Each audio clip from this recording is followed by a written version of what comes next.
अस्सलाम वालेकुम, मेरा नाम है कोमल और मैं रहती हूँ सिडनी में।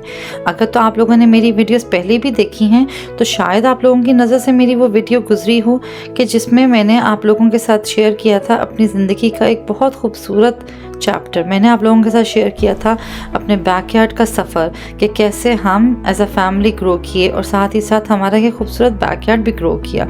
हमने इस पर बहुत मेहनत की, इसमें बहुत कुछ सीखा और बहुत सारे एक्सपीरियंसेस हासिल किए और वो सब मैंने आपके साथ शेयर किए थे।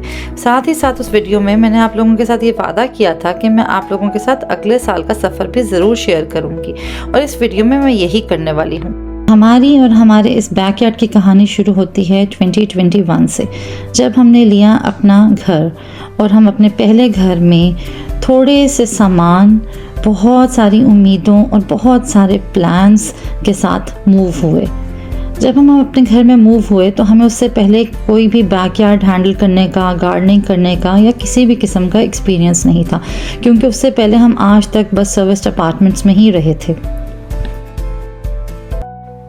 आज मैं आप लोगों के पास दोबारा आई हूँ वो अधूरी कहानी मुकम्मल करने, या यूँ कहें कि उस कहानी को फिर से जारी करने, उसको कंटिन्यू करने, क्योंकि वो अधूरी भी इसीलिए छोड़ी गई थी क्योंकि अभी उसका अगला हिस्सा आना बाकी था। और वो अगला हिस्सा है 2024 की लॉन की ग्रोथ और डेवलपमेंट। 2024 में हमने इस पे क्या क्या काम किए और हम लोगों ने क्या क्या सीखा वो मैं आपके साथ सब शेयर करूँगी और वो सारे एहसासात वो आप लोगों के साथ भी शेयर करूंगी और मुझे यकीन है कि आप लोग भी उसको वैसे ही महसूस करेंगे जैसे उसको मैं महसूस करती हूँ। मैंने आप लोगों के साथ शेयर की थी 2023 के एंड तक की कहानी और उस वक्त लॉन की कुछ ऐसी हालत थी। इसके बाद हम लोग गए पाकिस्तान और जब हम पाकिस्तान से वापस आए तो एक बहुत बड़ा प्रोजेक्ट हमारा मुंतज़िर था। जब हम वापस आए तो हर तरफ थी जड़ी बूटी, बेतहाशा जड़ी बूटी। लेकिन सिर्फ जड़ी बूटी ही हमारा इंतज़ार नहीं कर रही थी, बल्कि मेरी मिर्चों के पौधों पे लगी हुई थी ये खूबसूरत मिर्चें, आम के दरख्त पे ये खूबसूरत आम, और तो और ये अमरूद भी उगे हुए थे। और एक सरप्राइज़ था ये पम्पकिन, जो कि मुझे जड़ी बूटियों के बीच में से मिला। बच्चों ने पकड़ी अपनी वाटर गन्स क्योंकि वो घर आके बहुत एक्साइटेड थे और हमने पकड़े अपने लॉन केयर के हथियार। और उसके बाद देख लें कि हमने एक साल में अपने लॉन को इस पॉइंट तक पहुंचाया। इस पॉइंट तक पहुंचने में लगी बहुत सारी मेहनत और बहुत सारा प्यार जो कि हमने दिया अपने इन पौधों को और साथ ही साथ एक दूसरे को भी, क्योंकि जब कोई काम मिल के किया जाए तो वो खूबसूरत और यादगार हो जाता है। और यही हम आज इस कहानी में आपके साथ शेयर करने वाले हैं कि कैसे गुजरा हमारा ये पिछला साल, कैसे गुजरा ये साल हमारे लिए और कैसे गुजरा ये हमारे इस प्यारे लॉन के लिए। सबसे पहला काम था ये सारे गार्डन बेड्स, ये सारी क्यारियां क्लियर करना, इनमें से निकालना ये जालिम जड़ी बूटियां और इनकी सफाई करना, जो कि मैं आपको इन वीडियोस में करती हुई नज़र आ रही हूँ। हम क्योंकि बुशलैंड के साथ रहते हैं तो यहाँ पे जड़ी बूटियाँ भी बड़ी ही अजीब व गरीब नौयत की उगती हैं और बहुत ही ज़्यादा हमलावर होती।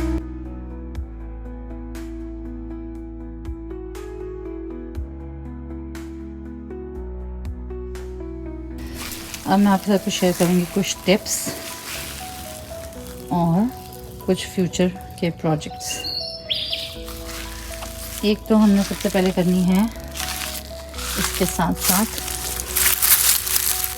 एज ट्रिमिंग, लाइन ट्रिमिंग, ताकि बिल्कुल नीट हो जाए। इसके साथ साथ हम एज और लाइन ट्रिमिंग करेंगे। दूसरा ये कि इसके साथ हमें कोई स्लीपर्स लगाने की ज़रूरत है ताकि जो है ना घास इसके अंदर जाए ही ना। अच्छा, टिप्स ये हैं कि आपने ग्लव ज़रूर पहनना है, केमिकल को अवॉइड करने की कोशिश करें, बेलचे से उसको अच्छी तरह से मट्टी को नरम करें और फिर बेस से वीड को खींचें ताकि उसकी रूट अंदर ना रहे।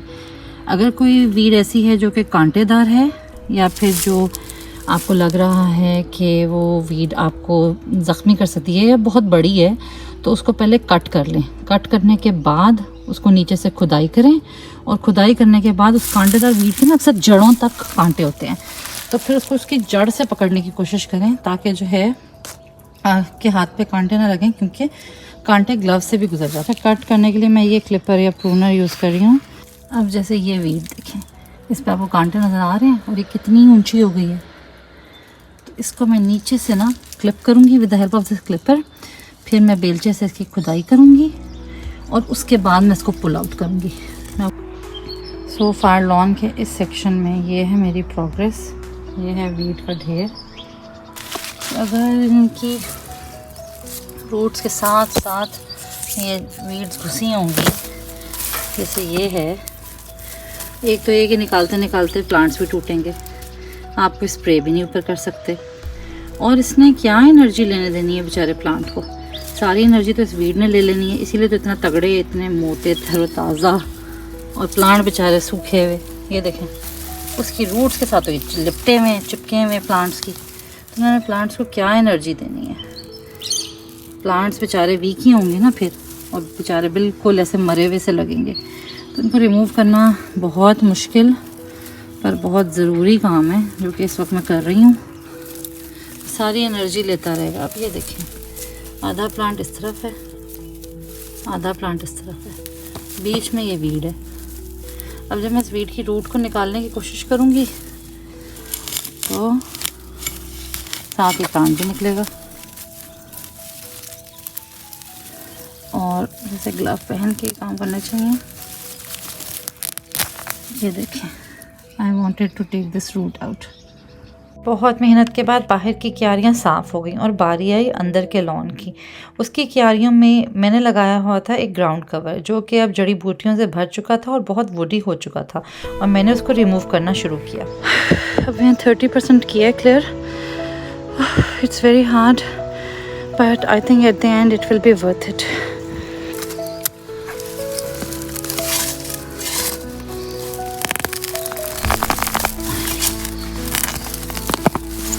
आखिरी पौधा, अब इसका रूट सिस्टम देखें ज़रा। ओह माय गॉड, इनको पुल करना बहुत मुश्किल था। लॉन का काम चलता रहा, दिन, हफ्ते, महीने इसी तरह गुजरते गए। लीमू भी निकल आए, खूबसूरत फूल भी हर तरफ खिल रहे थे, और आहिस्ता आहिस्ता ज़िंदगी वापस रूटीन पे आ गई थी।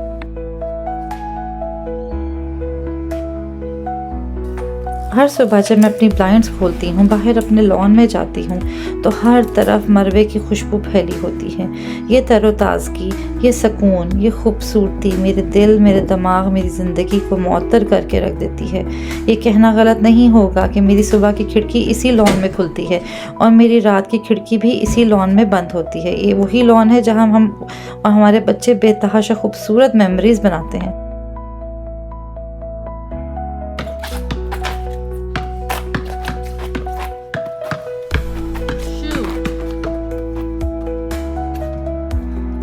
वक्त का तो काम है चलना, और वक्त चलता गया और देखते ही देखते ख़ज़ां आ गई। इतने में मेरे अमरूद भी तैयार हो गए थे और इस साल हमें 900 ग्राम अमरूद हासिल हुए। हमने बाहर कुछ लाइट्स भी ऐड की, जिसने माहौल को और हमारे यार्ड को और ख़ूबसूरत बनाया। हर तरफ पतझड़ थी, लेकिन साथ ही साथ गार्डन बेड्स में ये खूबसूरत फूल भी निकल आए थे। देख लें, सर्दियों के भी अपने रंग होते हैं, सर्दियों के भी अपने फूल होते हैं, और हमने इन सर्द रातों को तारे गिनते और खूबसूरत आसमान को एंजॉय करते हुए गुजारा। ऐसा नहीं कि विंटर्स में गार्डनिंग नहीं होती, बस उसकी नोयत कुछ बदल जाती है। और इसी तरह से आ गई स्प्रिंग। स्प्रिंग के साथ आए ये खूबसूरत रंग, ये खूबसूरत फूल, ये खूबसूरत पौधे, लेकिन उसके साथ ही आया ढेर सारा काम। बहुत सारे प्रोजेक्ट्स थे जिनके लिए इंतज़ार था स्प्रिंग का, इंतज़ार था बहार के मौसम के आने का, क्योंकि पौधों के साथ हम सर्दियों में ज़्यादा छेड़छाड़ी कर नहीं सकते, वरना वो भी बुरा मान जाते हैं। मैंने सर्दियों में कुछ मेथी के बीज बोए थे और उसकी फसल भी तैयार थी, और खूब तरोताज़ा ज़बरदस्त बेहतरीन किस्म की मेथी उगी थी इस साल, जिसको मैंने आपके साथ अपनी कुछ वीडियोस में शेयर भी किया कि मैंने उसको कैसे सुखाया और स्टोर किया था। एक फ्रंट की क्यारी ने हमें काफ़ी तंग किया हुआ था, उसकी वीड हर पौधे को खा जाती थी, इसलिए अब हम उस क्यारी की मिट्टी चेंज करना चाह रहे थे। हमने मिट्टी और पत्थर मंगाने ही थे, उसके लिए हम मेजरमेंट्स ले रहे थे ताकि हम एस्टिमेट कर सकें कि हमें कितनी मिट्टी और कितने पत्थर चाहिए। घर के कुछ हिस्से थे जिधर हम लोगों को नई मिट्टी की और कुछ हिस्से थे जिधर नए पत्थरों की ज़रूरत थी।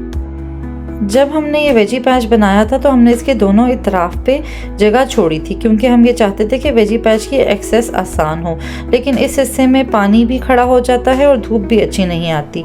तो अब हम इस हिस्से को कुछ ऐसा इंतज़ाम करना चाह रहे थे कि यहाँ की घास को हम ख़त्म ही कर दें, जिसके लिए मैंने लिया ये केमिकल। ये बहुत ख़तरनाक केमिकल है क्योंकि ये हर किस्म के पौधे फूल को मार देता है और इसका इस्तेमाल बहुत एहतियात से करना होता है। इसको बनाने का तरीका इसकी बॉटल पे लिखा हुआ है और वो आप अपने लिए अपने हिसाब से देख सकते हैं। मैंने यहाँ पे पानी में इसके सोल्यूशन को बनाया और जहाँ जहाँ मैं ग्रीनरी को, घास को मारना चाहती थी, वहाँ पे मैंने इसका स्प्रे कर दिया। क्योंकि जब भी आपने कोई ऐसा प्रोजेक्ट करना हो कि आपने पेबल से कोई पाथ बनाना हो तो सबसे पहला स्टेप ये होता है कि आप वहाँ की घास को फिनिश करें, जो कि मैं यहाँ पे इस वक्त कर रही हूँ। ये हमारा एसी का आउटडोर यूनिट था। यहाँ पे भी घास अजीब सी पीछे जमा हो जाती थी जो कि यूनिट के अंदर भी जाती थी और यहाँ से घास काटना, क्लियर करना और मूव करना भी काफ़ी मुश्किल था।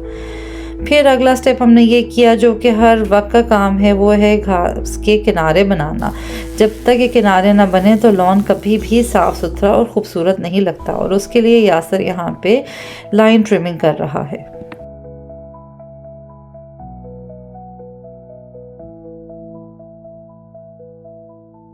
ये छोटे छोटे काम, ये छोटे छोटे स्टेप्स एकदम से लॉन की शक्ल बदल के रख देते हैं। देखें अभी कितने नीट लग रहे हैं। ये गार्डन बेड्स भी हमने खुद बनाए थे और उसके बाद अब उसके किनारे बना लें तो आपका लॉन एकदम से हसीन और ख़ूबसूरत लगना शुरू हो जाता है। जैसे कि मैंने आप लोगों के साथ पहले भी शेयर किया कि हम सारे मिल के काम करते हैं और इसमें मोइंग की ज़िम्मेदारी मुस्तफ़ा की है और मुस्तफ़ा माशाल्लाह बहुत अच्छी मोइंग करता है। Hello. What are you doing? I'm putting the stuff away so Pi doesn't mow them by the mower.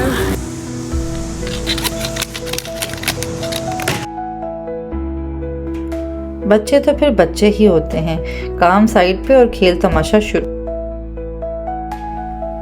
Line trimming के अलावा एक और चीज़ जो बहुत ज़रूरी होती है वो है हेज ट्रिमिंग, क्योंकि अगर आप हेज को साथ साथ ट्रिम ना करें, उसकी कटाई ना करें तो एक तो ये कि वो अनइवन और गंदी लगती है और दूसरा ये कि वो वुडी हो जाती है, उसकी वो नरमी व तरोताज़गी ख़त्म हो जाती है और वो एक अजीब किस्म की झाड़ी बन जाती है। मुझे हमेशा से शौक़ था लॉन में बहुत सारी लाइट्स ऐड करने का और आहिस्ता आहिस्ता थोड़े से इंतज़ार और बहुत सारी मेहनत से हमारा ये शौक़ पूरा हो रहा था और मैंने अपने लॉन में बहुत सारी लाइट्स ऐड कर ली थी जो कि बहुत खूबसूरती ऐड कर रही थी। फिर आया ये खूबसूरत और हसीन दिन, आया तबाही का तूफ़ान, गिरे ज़ोरदार ओले और बस हर तरफ पानी ही पानी हो गया। बच्चे तो हैरान ही हो गए और उन्होंने ओलों के साथ बहुत इंजॉय किया।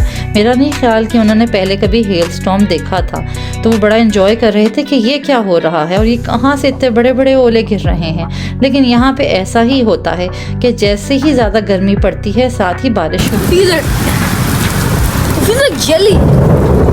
और भी गिर रहे हैं, जाओ।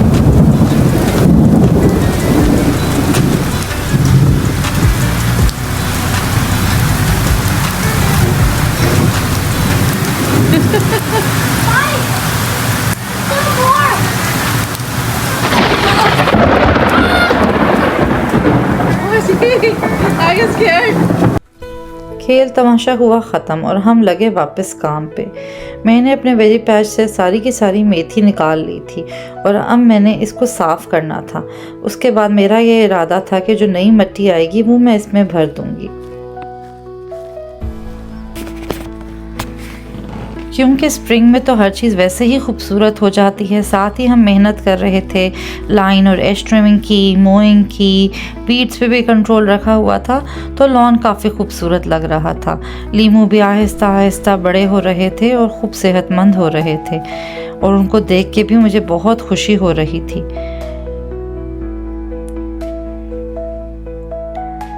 इसके अलावा गर्मी खूब थी तो हम लोग रोज़ अपना इरिगेशन सिस्टम ऑन कर देते थे, जिसमें बच्चे खेल भी लेते थे और साथ ही लॉन को पानी भी मिल जाता था। वेजी पैच के साइड्स पे मैंने एक स्प्रे किया था जिससे वहाँ की घास ख़त्म हो गई थी और फिर मैंने मोअर को ज़ीरो सेटिंग पे यानी लोएस्ट सेटिंग पे करके वहाँ की घास को बिल्कुल मोर डाउन कर दिया कि डर्ट यानी मिट्टी नज़र आना शुरू हो गई। इसके अलावा यहाँ से क्योंकि मेथी उतार चुकी थी तो अब यहाँ की सारी मिट्टी भी साफ़ कर दी थी क्योंकि हमने इसमें नई मिट्टी डालनी थी। हमारा इरादा ये था कि हम साइड्स पे पेबल्स का एक पाथ बना देंगे ताकि सारी साइड्स जो हैं ना वहाँ पे घास की कोई टेंशन रहे और ना वहाँ पानी खड़ा हो, और बल्कि हमारे लिए वेजी पैच की एक्सेस भी आसान हो जाए। दूसरी बात यह कि हम इस वेजी पैच में नई और अच्छी ऑर्गेनिक मिट्टी डालना चाह रहे थे ताकि जो हम इसमें सब्जियां लगाएं उनको अच्छी ग़िज़ाइयत मिले और अच्छी और तरोताज़ा बल्कि अच्छी क्वालिटी की सब्जियां हमें हासिल हो सकें। हमने ऑर्डर किया था 1 टन रिवर पेबल और 1 टन अच्छी ऑर्गेनिक मिट्टी क्योंकि हम वेजी पैच और गार्डन बेड्स की मिट्टी को भी टॉप अप करना चाह रहे थे, और इसके अलावा कुछ हिस्से जहाँ पे हमें घास बहुत तंग करती थी उधर हम पेबल्स से प्रॉपर पाथ बनाना चाह रहे थे। पेबल्स के ऊपर फिर आप वीड स्प्रे करके भी वीड मार सकते हैं और वहाँ पे वो वाला मसला भी नहीं रहता कि पानी खड़ा होगा या फिर वहाँ की घास गल जाएगी।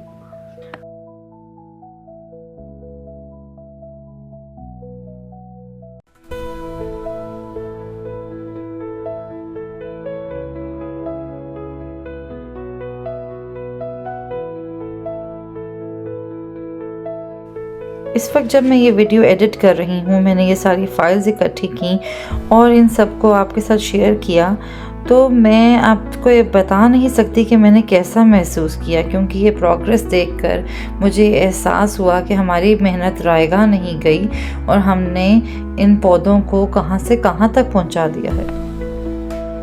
फिर आया वो दिन जब डिलीवर हुई 1 टन मिट्टी और 1 टन पेबल्स। मुश्किल की बात ये थी कि उस दिन टेम्परेचर था 40 डिग्री और उससे आगे के दिनों में बारिशें थीं, यानी कि हमारे पास इसके अलावा और कोई ऑप्शन नहीं थी कि हमने उस मिट्टी को आज के आज ही ठिकाने लगाना था।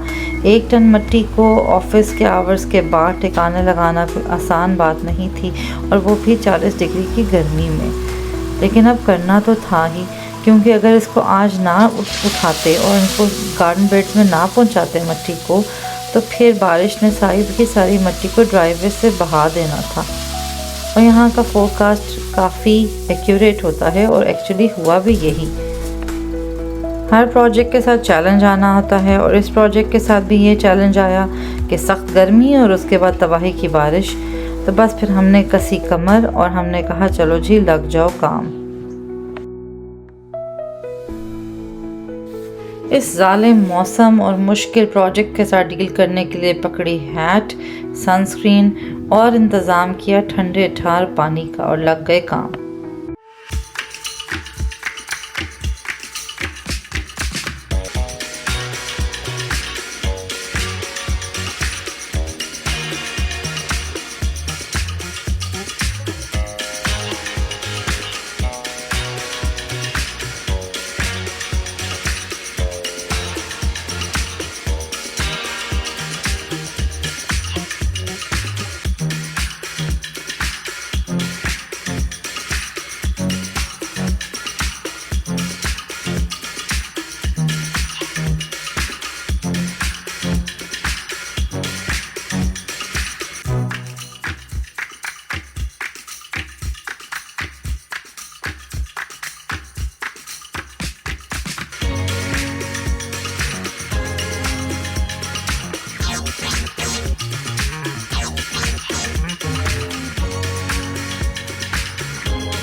सोचा आपके साथ इस प्रोजेक्ट के कुछ बिहाइंड द सीन्स भी शेयर कर लूं। यहाँ मैं आपको दिखा रही हूँ कि उस डॉजी लैंडस्केपर ने किस किस्म का गंदा सॉइल हमारे गार्डन बेड्स और वेजी पैच में डाला था। इसमें भला कोई चीज़ क्या ही अच्छी उगेगी। आप फ़र्क देख सकते हैं कि जो हमने इस दफ़ा ऑर्गेनिक सॉइल डाला है और जो दूसरा सॉइल है उसकी क्वालिटी में कितना फ़र्क है। मोजी, you are the hero of all my stories.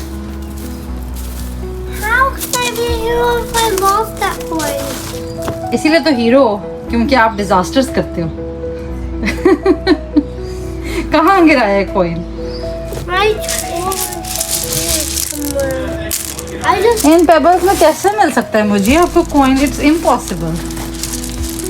except if we could fit an excavator into here. No excavator. See all the colors I washed.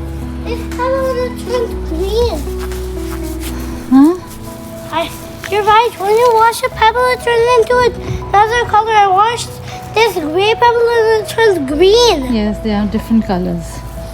अल्लाह ने देखा कितने नेचर में कलर्स दिए हैं। I know. I didn't know some rocks could turn red when you put water on them. Really? Yeah. सी अल्लाह ने कितने amazing colours दिए हुए हैं नेचर में, है ना? Yeah, and this one turns green and this one turns brown. They're amazing turning all colors. Amazing.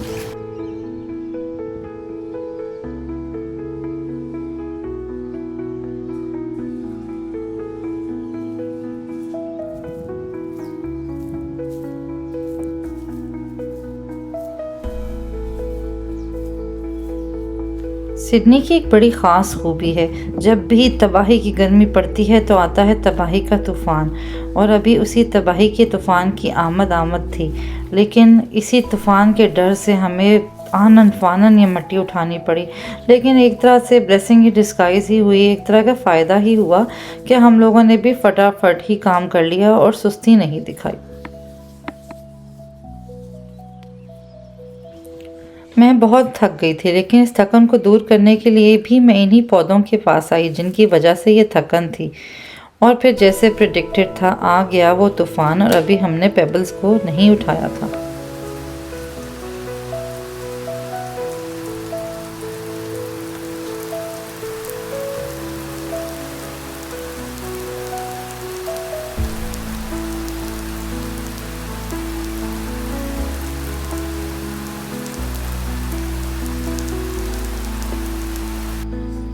एक दफ़ा बारिश हो तो कई दिन चलती है, और इस बार भी ऐसे ही हुआ।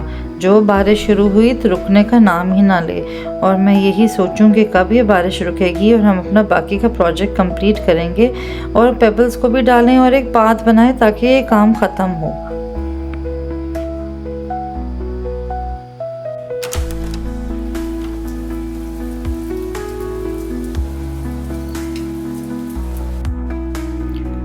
बीच बीच में बारिश रुकती थी और मैं बाहर जाके दौरा लेती थी कि भाई पता तो करके आऊँ कि क्या हालात हैं मेरे पौधों के।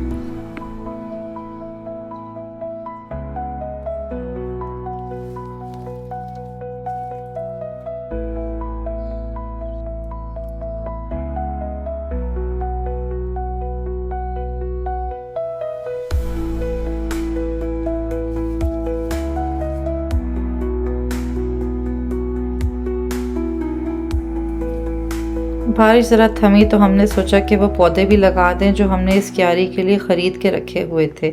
हमारी जो ख्वाहिश थी कि दोनों तरफ इन खूबसूरत कोप्रोज़मास की हेज बन जाए, वो लग रहा था कि अब इस बार पूरी हो ही जाए। For like 5 seconds though, and then it started again. Remember, like it started from आनन फानन बदलते मौसम की बदौलत एक चीज़ हमने ज़रूर सीखी, वो थी कि वक्त पे काम कर लेना।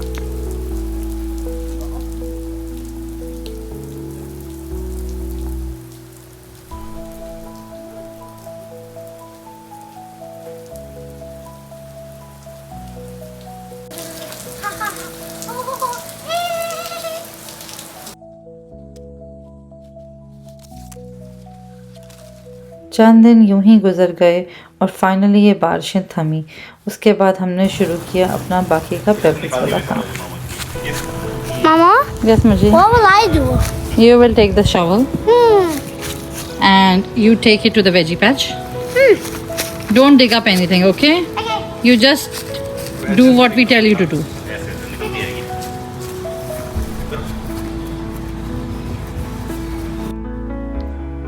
सबसे पहले हमने यहाँ पे वीड मैट बिछाया, लेकिन आप यहाँ पे कोई किसी पुराने कार्टन्स, कोई गत्ता भी बिछा सकते हैं। एम ये होता है कि आप सरफेस को स्मूथ कर लें, इवन कर लें, और उसके ऊपर फिर आप अपने पेबल्स डाल सकें। हमने रिवर पेबल्स ऑर्डर किए थे। वीड मैट बिछाने के बाद हमने इस पर रखे कुछ ईंटें ताकि वो एक तरह से सीधा हो जाए, और उसके बाद लग गए अपने काम।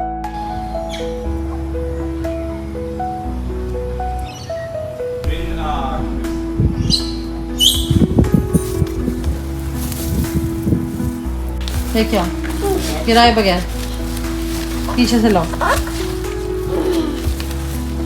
ले आओ, I'm finding it hard. रख दो इधर, रख दो। Here? हाँ जी, thank you for the help. A little bit hard. हमारा ये नन्हा हेल्पर सबसे आगे आगे था। मेरा ये मानना है कि जो काम मिल के एज अ फैमिली किया जाए वो खूबसूरत फैमिली मेमोरीज तश्कील देता है। फैमिली मेमोरीज सिर्फ ट्रैवल, वेकेशंस और इसके अलावा फेस्टिवल्स तक महदूद नहीं, बल्कि साथ किए गए प्रोजेक्ट्स, होम इम्प्रूवमेंट्स भी फैमिली मेमोरीज होती हैं। बल्कि ये मेमोरीज ऐसी खूबसूरत मेमोरीज हैं जो कि हमारे बच्चों को इंडिपेंडेंट, डिसिप्लिन्ड और साथ ही साथ कॉन्फिडेंट बनाती हैं। जब भी वो घर का वो हिस्सा देखेंगे जिसमें उन्होंने मदद की, तो उनको ये एहसास होगा कि उन्होंने ये काम किया और वो ये काम कर सकते हैं, और साथ ही साथ उनको ये एहसास होगा कि ये घर उनका है और उनको ये अच्छा महसूस होगा, वैसे ही अच्छा महसूस होगा जैसे हमें अच्छा महसूस होता है। ओह माय गॉड, मुझे ये क्या किया? I was just standing on it and then it broke. Okay. Now I broke it. Look at it behind it.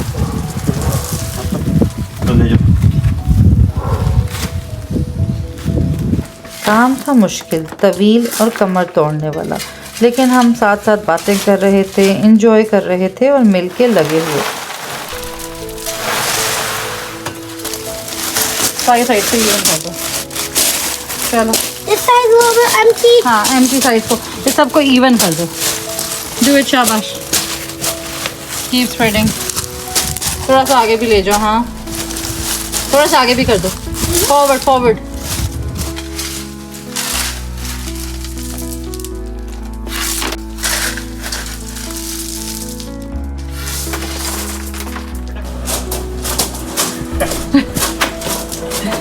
बाबा लुढ़क रहे हैं।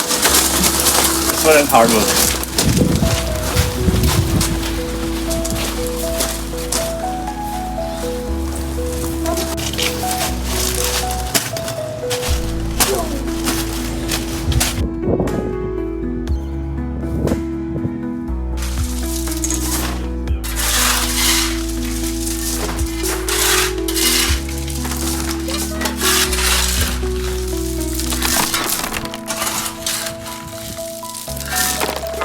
We have too many skills.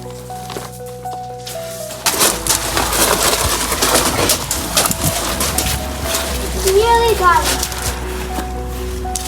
I just need only a few.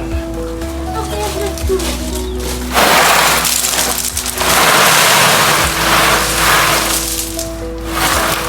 Still more. किसी का helium balloon है ये, वो clouds में चला गया।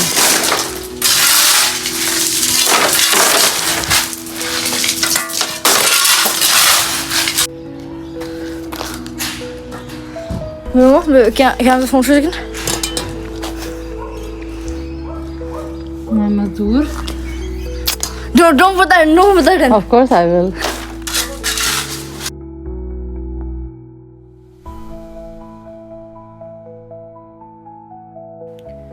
बड़ा ही मुश्किल काम था, लेकिन रिजल्ट इतना अच्छा आया कि हम लोगों ने सोचा कि हमने ये काम पहले ही क्यों ना कर लिया। I do the kicking, you do the stepping. Okay, I'm kicking, you step. Walk.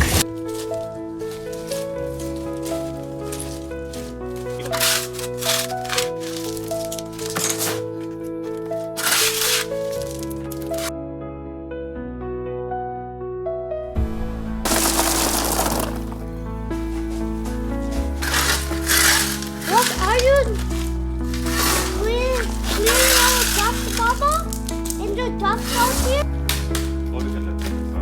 Yeah, I'll get a brush. You can do this. I'll brush.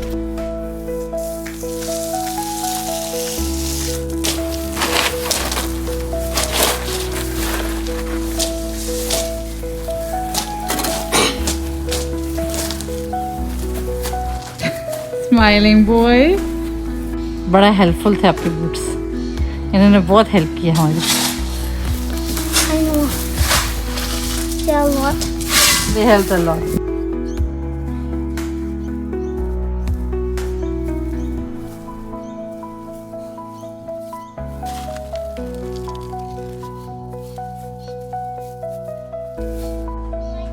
अब एडिट करते हुए मैं सब कुछ देख के दोबारा सोच रही हूँ कि ये काम तो हमें बहुत पहले कर लेना चाहिए था।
किनारे बनाने के लिए एक मशीन यूज़ होती है जिसका नाम है एज ट्रिमिंग, और उसके बाद जो ब्लो करने का काम है वो हमेशा मुस्तफ़ा करता है। एज ट्रिमिंग के बाद इस घास को वो सिर्फ ब्लो नहीं कर रहा, बल्कि वो यहाँ पे ये अहम स्किल सीख रहा है और ये ट्रेनिंग हासिल कर रहा है कि किसी भी काम को हमें अधूरा नहीं छोड़ना चाहिए।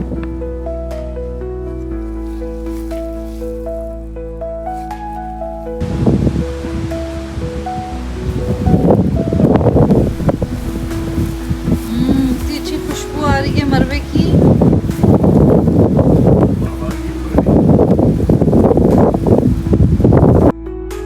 मैंने इस वीडियो में आपके साथ अपनी ज़िंदगी के ये रंग शेयर किए हैं, आपके साथ शेयर किए हैं अपने एक्सपीरियंसेस, और आपके साथ शेयर किया है कि जब भी कोई काम एज अ फैमिली किया जाए तो वो काम नहीं रहता, बल्कि एक खूबसूरत एक्टिविटी बन जाता है। और जब किसी चीज़ का, किसी मेहनत का और किसी भी एफ़र्ट का नतीजा इतना खूबसूरत, इतना हसीन और इतना खुशबूदार निकले तो क्यों ना इंसान वो एफ़र्ट करे।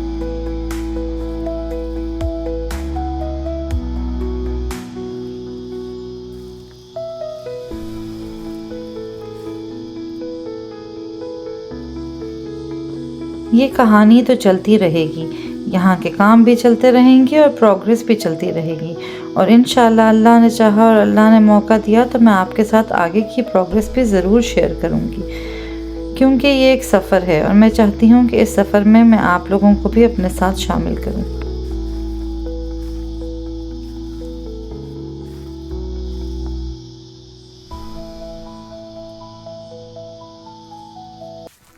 ये ब्रिक्स हमने बनिंग से ली और अब हम एक किनारा सा बना रहे थे ताकि हम इधर की भी एज ट्रिमिंग और लाइन ट्रिमिंग आसानी से कर सकें और ये घास अब इन पेबल्स में और इस पाथ के अंदर ना जाए।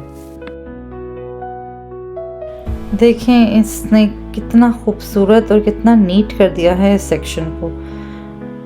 देखते ही देखते ये लीमू भी कितने बड़े हो गए हैं और मैं इंशाल्लाह आपके साथ अपनी अगली वीडियो में इनकी प्रोग्रेस भी शेयर करूँगी।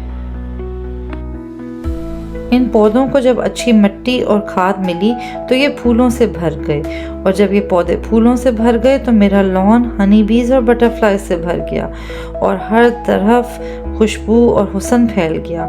ये जो पौधे, ये जो दरख्त, ये जो फूल हम लगाते हैं, इससे ना सिर्फ हमें खुशी और खूबसूरती हासिल होती है बल्कि बहुत सारे इंसेक्ट्स इससे मुस्तफ़ीद होते हैं और ये इकोसिस्टम को मेंटेन करने के लिए बेइंतहा ज़रूरी है।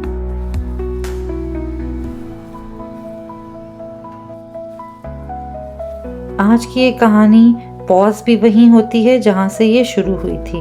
मैं ख़त्म का लफ्ज़ नहीं इस्तेमाल करूँगी क्योंकि मैं उम्मीद करती हूँ कि अगर अल्लाह ने चाहा तो मैं आपके साथ इसकी आगे की प्रोग्रेस भी इंशाल्लाह शेयर करती रहूँ।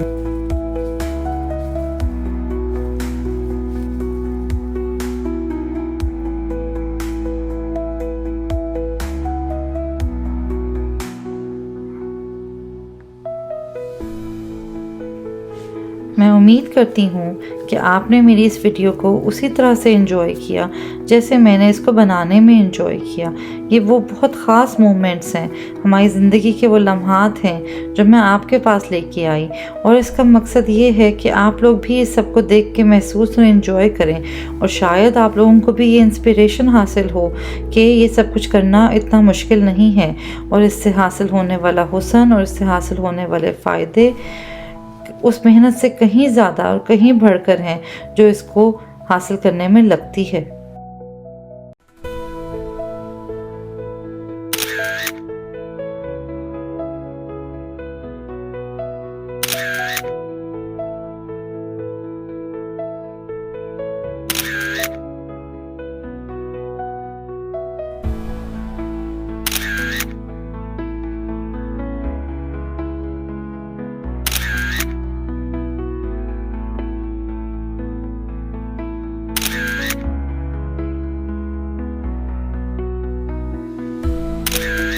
मेरी ये दुआ है कि अल्लाह आपकी, हमारी, हम सब की ज़िंदगी को ऐसे ही फूलों से भर दे, ऐसे ही खूबसूरत बना दे, और जैसे ये खूबसूरत फूल हवा को, माहौल को मुअत्तर करते हैं, वैसे हमारी आपकी सबकी ज़िंदगी खुशबूदार हो जाए, हमारी ज़िंदगी खूबसूरत हो, इन खूबसूरत फूलों के रंगों की तरह खूबसूरत हो, इन पौधों की तरह हसीन हो, और हमारी ज़िंदगी में भी ऐसी ही तरोताज़गी, खुशियाँ और ख़ूबसूरती हो। मेरी आप सबके लिए अल्लाह से बहुत दुआ है। अपना बहुत ख्याल रखें। मैं उम्मीद करती हूँ कि आपको मेरी वीडियो पसंद आई होगी, और अगर आपको ये वीडियो पसंद आई तो प्लीज़ इसको लाइक करें, मेरे चैनल को सब्सक्राइब करें, और अपनी फ्रेंड्स और फैमिली के साथ शेयर करना ना भूलें। फिर मिलेंगे एक नए दिन एक नई कहानी के साथ। तब तक के लिए अल्लाह हाफिज़।